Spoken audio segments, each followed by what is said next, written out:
Well, welcome back again. I hope you're all doing well. Just thought I would give you a little glimpse into what I go through every week. The top picture is me at a little party we had for someone on Wednesday night at a restaurant. And of course, the party ended with a nice gooey cake that, of course, because it's a party, everybody has to have a piece. We've all been there, right? How can you refuse a piece of cake if you're at a wedding or you name it, right? But they all know I'm a low-carber, and they know that I wouldn't eat that cake.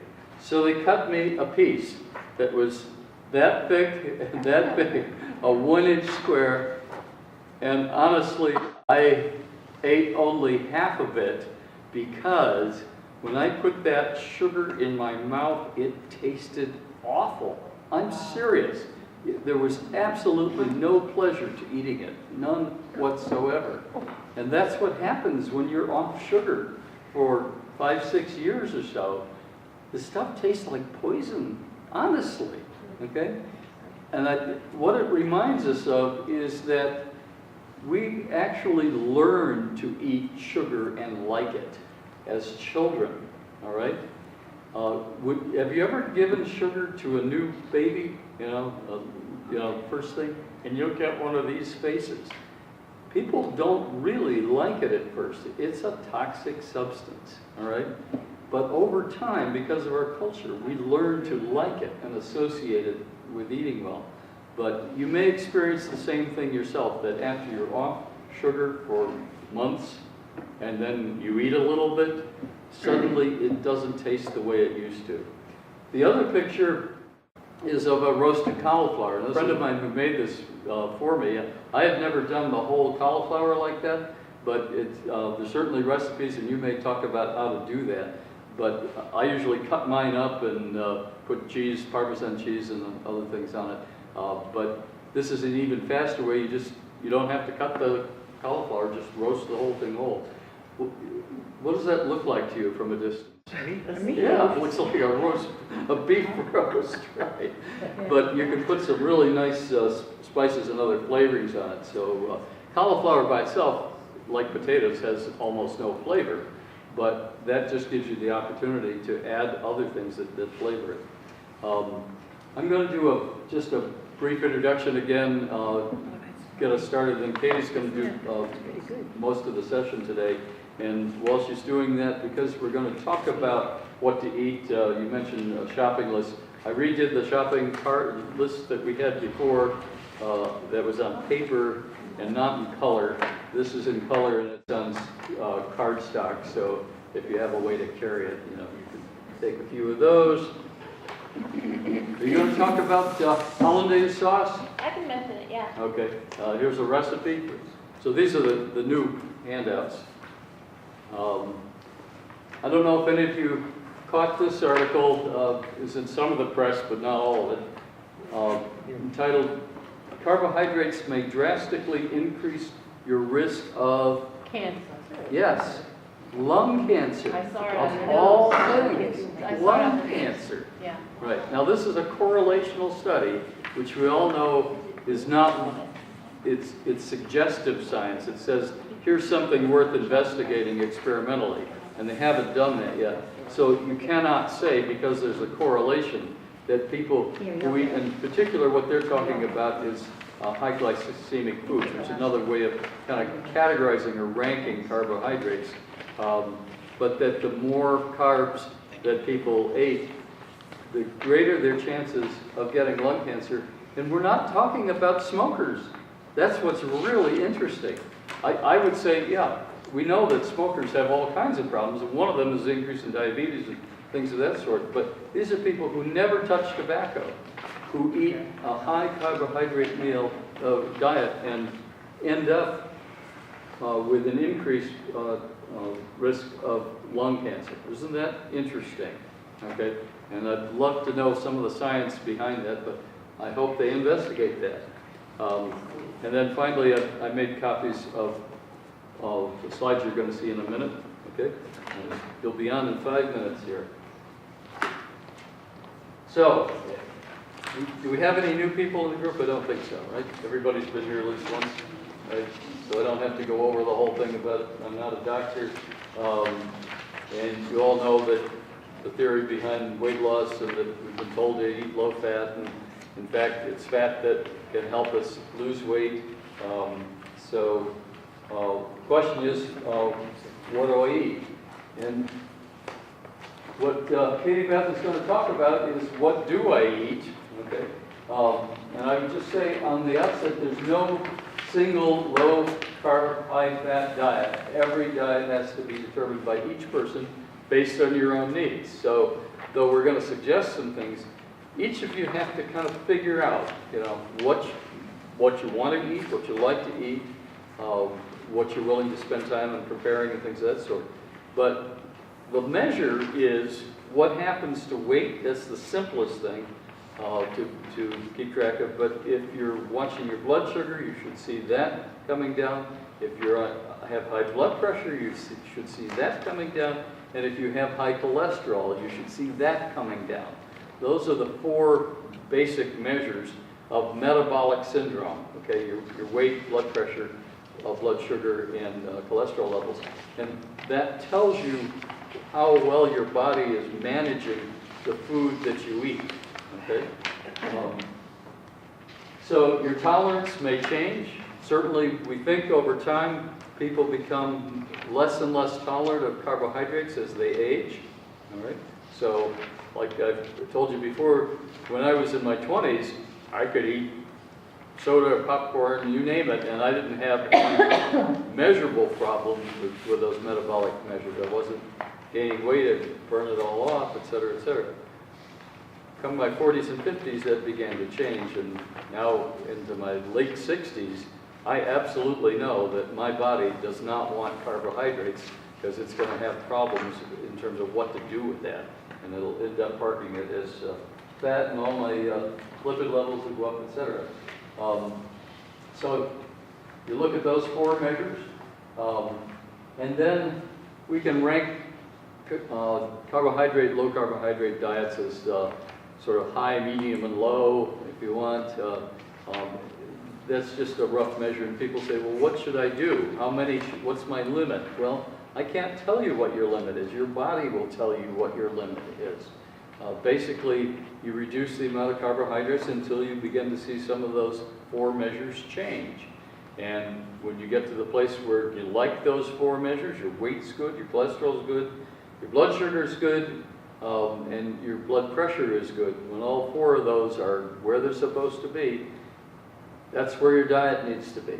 And I will tell you, you can experiment from time to time in terms of going up a little bit on carbs, but watch those 4 measures. Okay, the simplest one again is weight.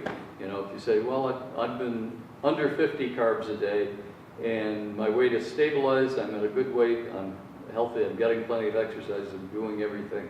So I'll have, a small dish of ice cream or whatever it is that you think you want, and we'll see what happens. And over the course of a couple of weeks, if you start to see the weight starting to creep up, that's your set point. That's where you need to cut those things out. So if you just simply pay attention to what happens as you change your diet, you'll know what to do. So you want to maintain within your range, your healthy ranges, and test that increases in carbs from time to time. And it is possible to simply gradually cut back on carbs, but most of the people who write about this, if you look at Atkins or any of the other, Michael Eades has a whole book on this, and I told you about Always Hungry, and Eat Fat, Get Thin, with Mark. Every one of them will say, to really get this going, what you need to do is to just pick a weekend or sometime when it's kind of low stress and you can manage your food well, and drop the carbs considerably. That means you've loaded your kitchen up with all kinds of high-fat items, okay? And all the things you've always wanted to eat but were told you shouldn't, okay? So have fun with that. Get the carbs out of your system. Atkins recommends down to 20 or fewer, okay? You might have a few symptoms for a day or two, but there's something called induction flu. You might experience headache, fatigue, nausea, brain fog, irritability. And the main recommendation when you do that is to simply add some water and some salt. Because when you're losing weight with low-carb diets, that's what's leaving your body is water and salt. People say, well, where'd the weight go? You know what the answer to that is? Very strange. I always wondered about that. You breathe it out, okay? Your fat gets converted essentially to water, okay, and energy, and it comes out in your breath. You know, it's not, you don't sweat it out and you don't urinate it out. You literally breathe out that, which means that because you're losing water, you need to rehydrate, and in that process, your electrolyte balance may change a little, and that's why you need to add some salt. I know if you're on a high blood pressure medication, that you've got to be careful about what you're doing, but you may end up lowering your high blood pressure medication, conceivably getting it off altogether once you're down there, okay? So, has anybody tried this, gone down to 20 carbs? Yeah, you've done that, a little bit close to it, yeah. Did you have any of the symptoms? Very little. Very little, yeah. As far as I noticed a difference in my diabetes. Yeah. My metformin has been cut down. Yes, you already cut your metformin, good. 1,000 milligrams a day to Oh, yeah. 500 milligrams Yep, a day. and you could probably keep going down for, depending on how you're And doing. my blood pressure too. Yes, Is blood pressure normal is down. now. Finally There you go. normal. Okay, hello. 12 years. So that's one of those 4 indicators. Your blood pressure is telling you you're doing the right things, okay? That's what I love about this. Is you don't have, your doctor doesn't have to tell you, your body tells you, okay? When you're doing it right, your body goes back to where it's supposed to be all the time, okay? But not major symptoms of this induction flu. No, not Anybody really. else? Did you have that? You started? Yeah. Yeah, I find my body will detox itself, and I always know it's coming, so I usually, like if I've gone off plan, I always start on a weekend because it's very unpredictable what can happen. Right. Yeah. So sometimes you need to be near a bathroom because your stomach will be kind of iffy. Yeah. And I don't tend to get the headache or the fatigue, but I will get sometimes just the nausea, the stomach upset. Yep. But I definitely get the keto breath. Yes. Like for the first couple weeks. Right. Where the breath. Keto breath. And Where basically, yeah. it kind of just feels like it's like you just feel like you have like a Band-Aid in your mouth. Right. Like It's acetone is what it smells like, You just right? drink a lot of water and it kind of It's gets people around you will notice it before you do. You can't brush your teeth enough. Right, no, it's not that. It's actually, remember what I was saying about your breathing out, that it's actually in your breath. It comes up through your Yeah. lungs, et cetera. So if you're doing rapid weight loss on a very low carb diet, you may get, for a week or two, it'll go away eventually. But this is all about your body kind of readjusting to the way our bodies were built, which is to burn fat, okay? We are a fat-burning species, all right? We have, unfortunately, had the experience of living in a culture that said that fat was not good for us, the craziest notion in the history of mankind, and that we should be eating grains and sugars, okay, which any primate does not eat, okay? I'm sorry. Look at nature. There isn't any primate that survives on grains. Chimpanzees and apes do not go out and eat grass, okay? Now, they do eat some leaves and things of that sort, but they have a different digestive system, actually. And they eat for many more hours than we do, and they have to chew it and one thing or another. But we're hunters, you know, the eyes and canine teeth, etc. How we've survived for 2 million years is by hunting and killing animals and eating their fats. And when you get back to eating fats, then your body adjusts to metabolize things the way they should. Yes, you can survive on carbohydrates if that's all that's available. That's a survival tactic. But the way our bodies adapt to that is when we eat carbohydrates, we do the one thing that we have a problem with, and that's we store them as fat, okay? Fine if you're going through periods of famine. When's the last time you experienced 20 weeks of famine? Anybody go without food for 20 weeks? No, I don't think so. The problem is we're in a culture that's just loaded with all the foods that the only thing they do besides a little bit of energy is to force our bodies to store them. So you switch from carbs over to fats. That's the whole point. And that's why we emphasize it's low-carb, high-fat diet. And then your body adjusts to fat burning the way it was designed to do, which perfectly equipped to do that. Okay, there's nothing wrong. You could live on what's called a 100% ketogenic diet, all fat. Okay, and we actually prescribe that. It's a cure for epilepsy. Okay, children who have epilepsy are put on a ketogenic diet, only eating fat, and their seizures go away. Well, part of it has to do with the fact that our brain is adapted to what's called ketone bodies, and that's the kind of energy that's generated by eating fat. So that's really the healthy diet. It's a high-fat diet, okay? And that goes against everything we've been told, right? Anybody tell you any differently? Okay. All right.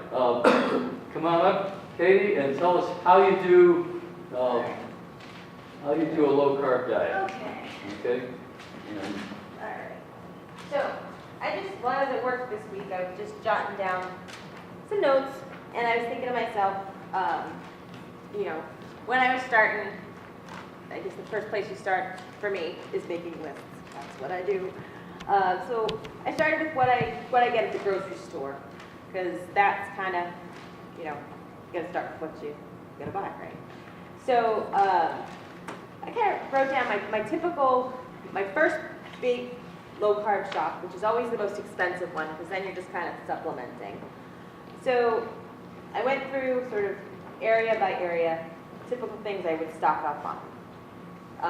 So in the produce section, it's going to be things like bagged salad, bagged spinach, portobello mushrooms, and I actually use those to make pizza.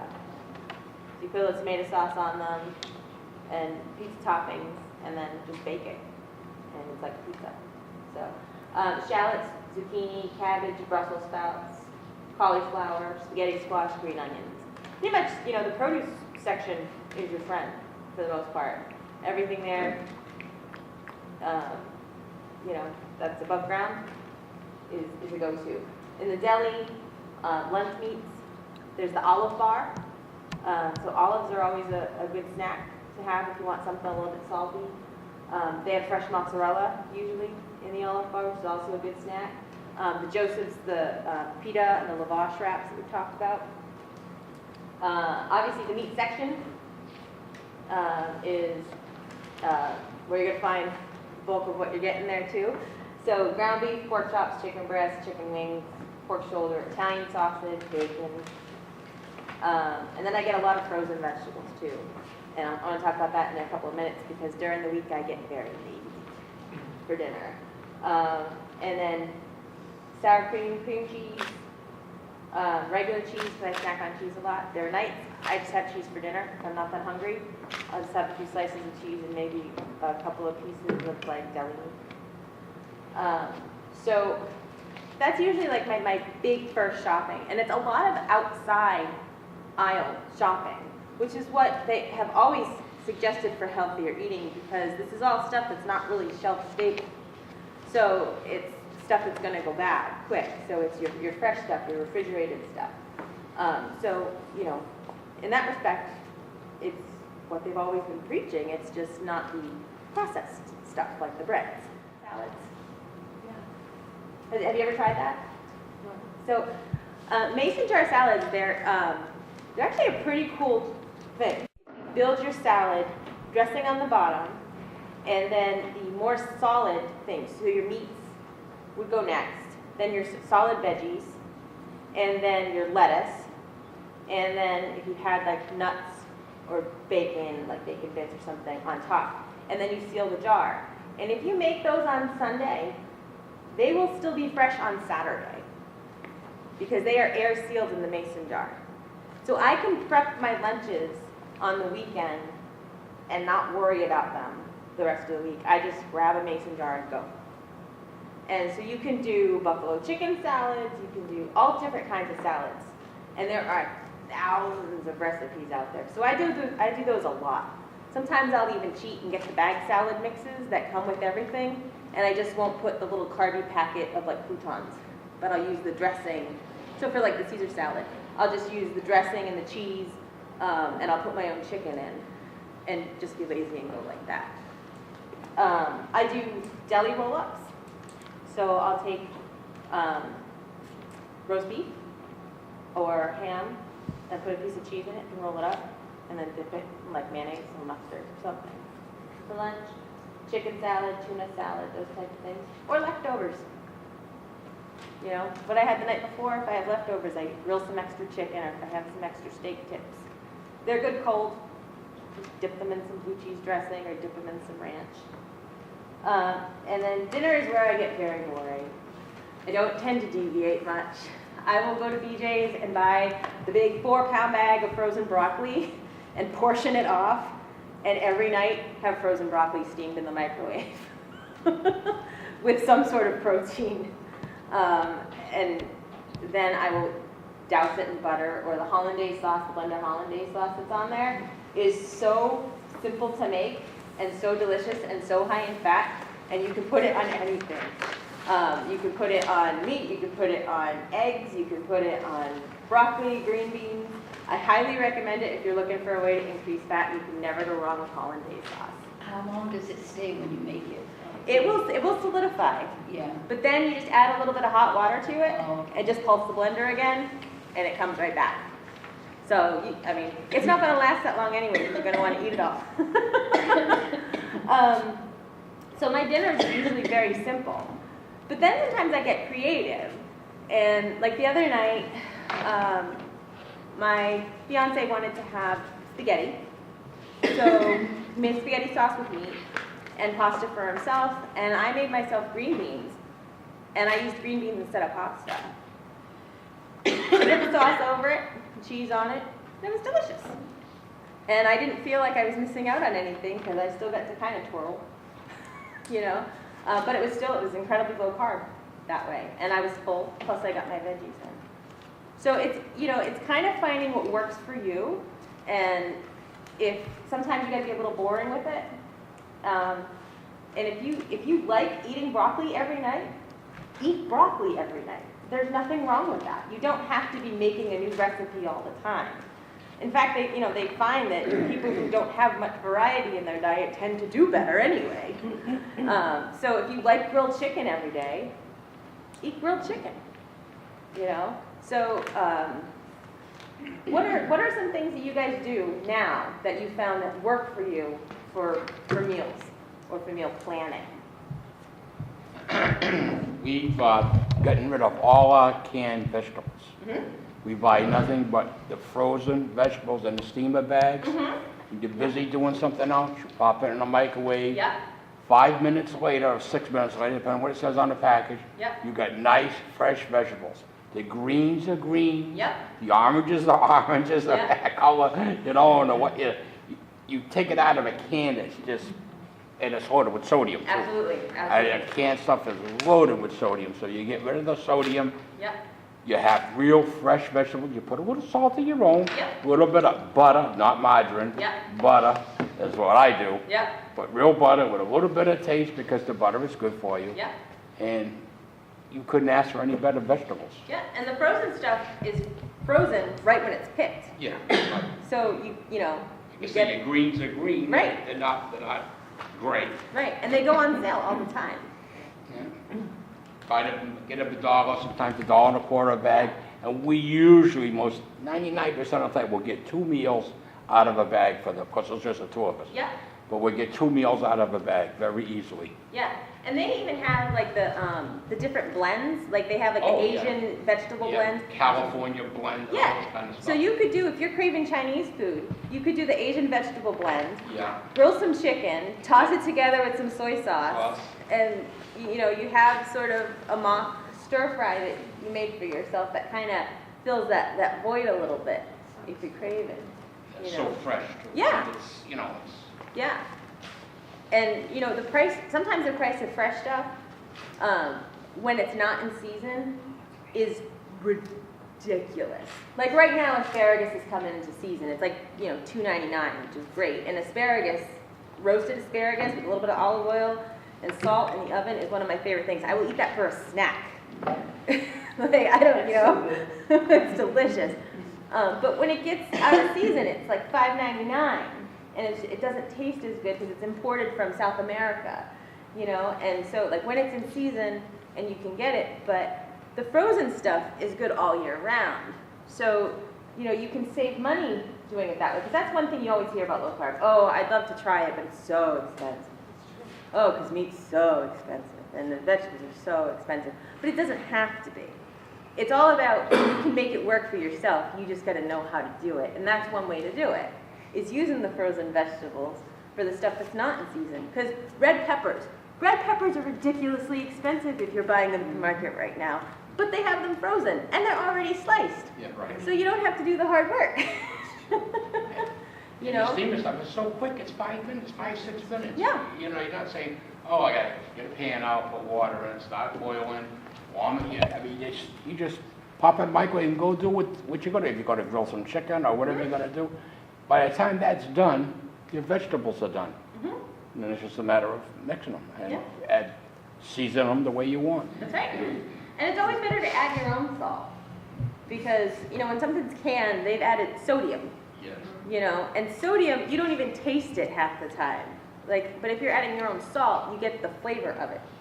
So, And they put so much of it, yeah, that is so much of that stuff in a can of right, vegetables, it's ridiculous. right. And you can rinse it and rinse it and rinse it and rinse it, and it's still not coming off. No. The diagram on the picture had a very high percentage for fat. How you get all the fat in your, with all the vegetables? Butter. Just Butter's a keep good way to adding do butter it. and oil. Butter's a good way to do it. Olive oil, Olive. toss it in olive oil. The hollandaise sauce is a good way to do it. Ranch dressing, sour cream. I actually love doing my broccoli with baked potato toppings. I do that at restaurants too. If I go out to dinner and I get a steak, if they have steamed broccoli, I will ask for a loaded baked potato topping on it. So the sour cream and the cheese and the bacon, and they do it. And it's delicious. Because, I mean, sometimes they just, you know, like you can get broccoli and cheese on a baked potato, right? And they'll do like completely loaded baked potatoes. But it completely fills that need for me. Okay. Where I'm not missing that baked potato, because baked potato is one of my favorite things on the earth. But, but this, like, kind of, it fills that void. And that's a substitution that I'm willing to make. So what are some things you guys are doing for dinners that you found are easy, affordable, and that you know, get you full? I do the roll-up with the Joseph spread. Yeah. You know, like the roll-up you said you do with the cheese Yeah. and the meat? Well, I do that with the bread. Yeah. And the cheese and the meat. That's good, Yeah. you know? Yeah, you don't really notice the difference. I mean, I find the Joseph's, the lavash tastes It's just, fine. yeah, Yeah. I was surprised that there's no aftertaste or anything. no. And those also make good flatbread pizzas. Oh, do they? Okay. Yeah, so if you want something that's, Mhm. you know, if you have like a party or you want something that's a little bit different, you can make a good flatbread pizza. How many carbs do you limit yourself to a day? Me, I do 60 or under, believe it or not, 60 or because I still lose with 60 or under. Yeah, Oh, okay. yeah. If I go too low, and I've tried, believe me, I've tried. If I go 20 or under, I actually get really nauseous, and it's uncomfortable for I me. thought 20 was low, but that's. And yeah. it's a your mileage may vary thing. I see. And for me, this is kind of like my good zone. Mm-hmm. So, and I get most of my carbs from vegetables. I see. So- Okay. I mean, I'll have the Joseph's. I eat cottage cheese. Yeah. I mean, I portion it, Mm-hmm. a full fat yogurt. But I'm getting my carbs from whole sources And cream cheese too. cream cheese. Yeah. I love cream cheese. Cream cheese. This is a good snack too. Roast beef with a light smear of cream cheese and then a slice of pickle rolled up Yeah. is really delicious. I've had those for lunch too. That sounds good. I'll try that. What are some other dinners that have been successful? Or breakfasts or lunches and snacks? Chicken? I try to like chicken ahead of time and have it for a couple of days, but it's hard because my husband he likes pasta Mhm. constantly. So. Mm-hmm. And it's so hard not to eat pasta. Like you said, you try to substitute maybe the green beans or whatever, and it does work for a little while, but then I don't know, just What I find that can work is if you do the zucchini noodles for yourself, cook them in the pasta water before you put the pasta in. So you cook yours, take them out, then cook the pasta, and then yours are done, and then you take the pasta out, and then you can have yours and you do that, and you're not dirtying an extra dish. Because I live with somebody who eats carbs. yeah. I live with a rice monster. Like, you could live on rice. Rice, pasta, bread, sugar, donuts. and still probably lose weight, and it's just not right. No. but it's hard, I mean, especially if you're the one that's preparing the food. When you're trying to... And we eat so late at night, and that is such another problem because he's home at like 7 o'clock, so sometimes we're eating 8 o'clock at night. Mhm. And then it's not so long after that, you're going to bed. It's Yeah. bad. I find, and I work kind of odd shifts, so I have one day a week where I'm not home until like 7:30, and then the other days it's more like 5 o'clock hours. So I try and prepare as much as I can. I take like an hour on Sunday and prepare stuff so that on those nights where I know I'm going to be strapped for time, I have stuff that I can just grab and do. So even like my chicken's portioned off or it's marinated and it's in the fridge in a container ready to go. Because that way, for my own peace of mind, it takes that stress off of me during the week. Because I will get a case of the screw-its and be like, oh God, pizza would be so much easier right now. It's so much easier to just get fast food. Yeah. Yeah, I mean, and don't get me wrong. There are times I've been like, just go to Burger King and get me a double Whopper, no bun. And I have done that. No bun, no ketchup. And that gets you through, because that is low carb. But there's a lot of sodium in that. The other thing that we try to do if we go out to eat, Mm-hmm. try to only eat half and bring half home. Mm-hmm. You're getting 2 meals for what you're paying for in a restaurant, and it will help you. You can find fillers in between to keep you going, but if you can bring half home, that's a savings to you and to your body. Yeah. Yeah, no, it's true. It's true. And you find, like, you realize how big restaurant portions are. Right. That's the thing. You know, especially, like, there are some places around here, like, that's what they're known for. Yeah. You know, I mean, you could go to the Country Inn and you're getting enough food to come home for, like, 3 meals.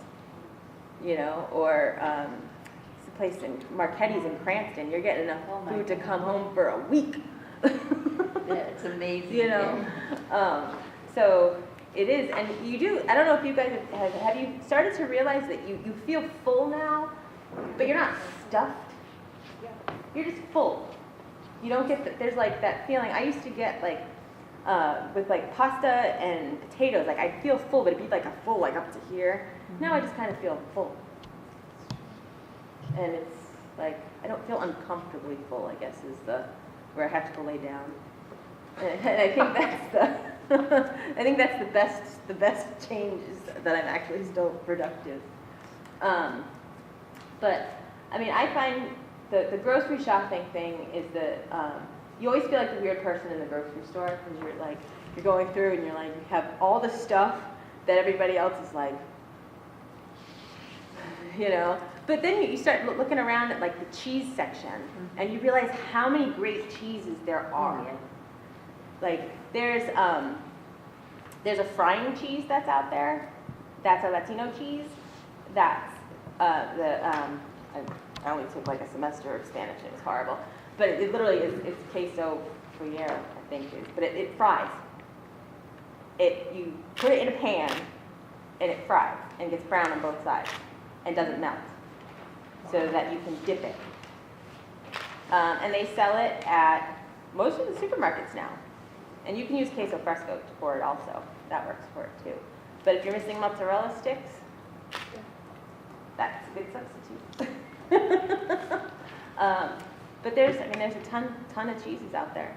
And, you know, who turns down a cheese and meat platter except maybe vegetarians and vegans? But, you know, it's always a good snack to have in the fridge or for a quick lunch, you know. And some of the cheeses that you buy are most of zero carbs. That's right. You know, and some fat in it, which helps. That's what I do. I take like the Cracker Barrel Yep. sticks, whatever you want to call them. Yep, There, cut off a good sized chunk, and that will keep you going to your next meal. Or Yep. sometimes, or at night when you're just sitting watching TV or something, you kind of get those little cravings sometimes. I just cut off a good sized hunk of that cheese Yep. and sit down. Yeah, and that's a good way to increase your fat, is cheese. Or even sometimes, like if you're a little bit hungry, you know, cream cheese, just a little bit of cream cheese can do it too.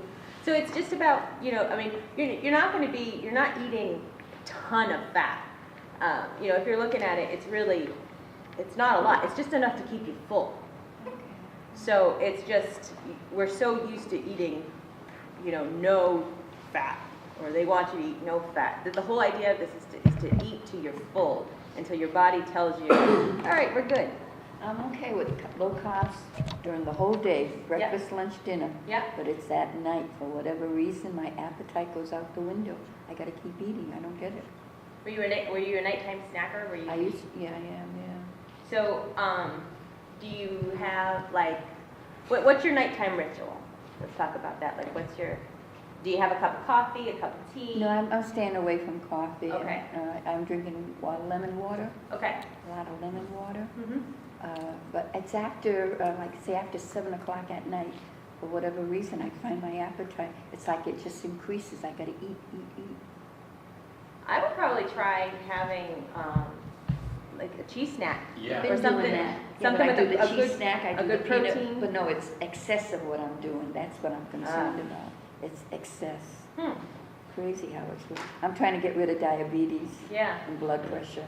That's the things I'm trying to control. Yeah. And have you talked to your doctor and I will like be had talking them to like? them. I will.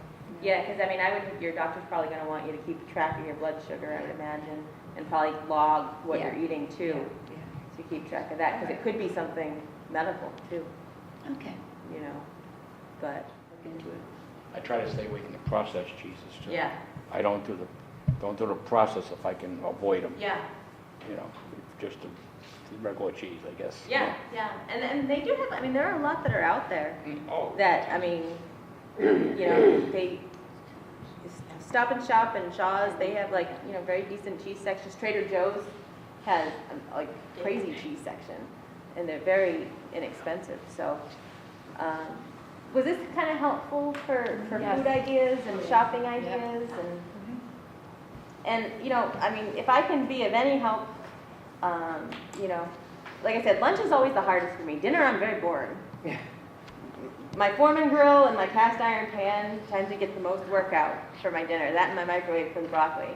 But lunch has always been my hard thing. So, I'm always willing to talk about ideas and recipes and stuff, because I do like cooking. And if you guys find something that's new and cool and that's worked for you, I'd love to hear it, because everything I've learned has been just from my own research and experimentation and the internet. So tell me what's worked for you. And we can incorporate I it. tried the cauliflower this past week, it was delicious. Did you do the? The oil cauliflower. Oh, yeah. Baked it in the oven, the seasoning, it came out great. I love roasted cauliflower. Good. I will do a whole head with olive oil, salt, and pepper. You did the And whole head? I will like break it up, Yeah. and then I will make a dipping sauce with mayonnaise and sriracha and a little bit of wine, and then just sit and dip it like it was like buffalo wings or something, and I'll eat the whole head of I cauliflower. tried the mashed cauliflower yesterday, loads of butter. It's good stuff. But I noticed I tend to eat less Yeah, mashed potatoes. yeah, and you get a lot of fiber with it. A lot of fiber, a lot of vitamins. And it's funny because now there's been a cauliflower shortage. I guess cauliflower prices in Canada were through the roof this winter. Canadians were flipping out because it was like $5, $6 a head for cauliflower in Canada this winter. It was on sale last week, and shrubs were $1.99. Yeah. Good.